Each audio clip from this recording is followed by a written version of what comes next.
Assalamualaikum warahmatullahi wabarakatuh. Hai anakku semuanya.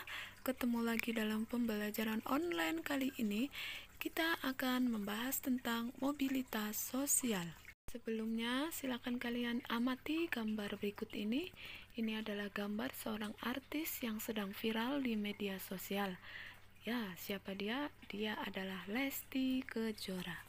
Silakan diamati.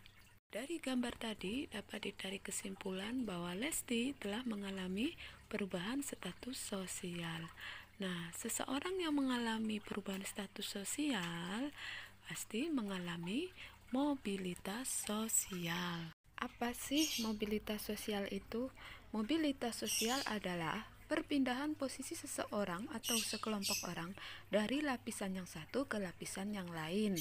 Perubahannya bisa menjadi lebih tinggi ataupun sebaliknya.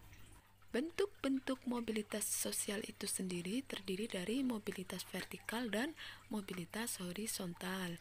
Mobilitas vertikal terdiri dari social climbing dan social sinking.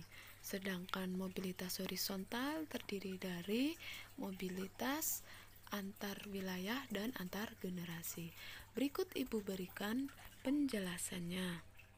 Dalam mobilitas sosial vertikal, intinya di situ ada perpindahan status seseorang ke arah yang lebih tinggi atau biasa dikenal dengan social climbing, ataupun ke arah yang lebih rendah biasa dikenal dengan social sinking.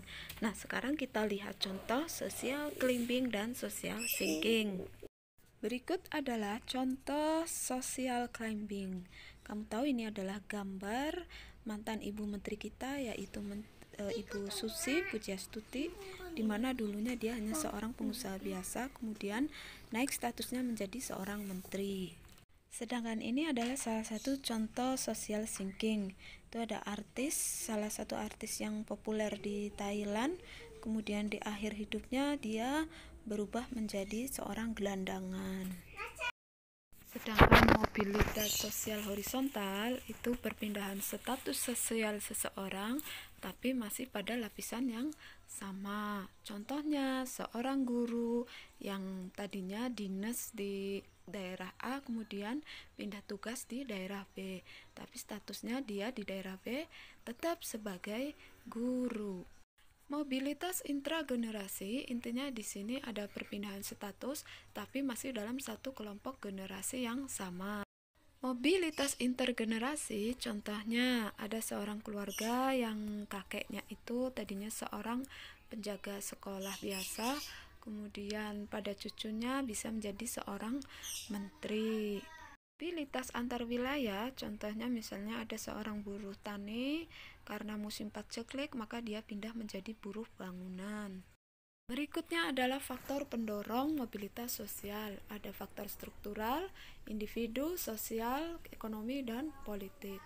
Pada faktor struktural, struktur masyarakat Indonesia yang sangat terbuka memungkinkan siapa saja, orang miskin sekalipun, dapat mengalami mobilitas sosial setinggi-tingginya, sehingga suatu saat bisa saja menjadi seorang presiden. Selanjutnya, faktor yang menghambat mobilitas sosial.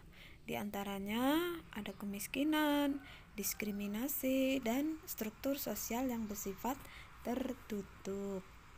Demikian tadi penjelasan dari Ibu tentang mobilitas sosial. Nah, sekarang coba kalian amati lingkungan sekitar kalian. Adakah di sekitar kalian yang mengalami mobilitas sosial? Nah, jenis mobilitas sosial yang manakah lingkungan sekitar kamu itu? Silakan dijawab di kolom komentar Google Classroom setelah Ibu mengunggah video ini.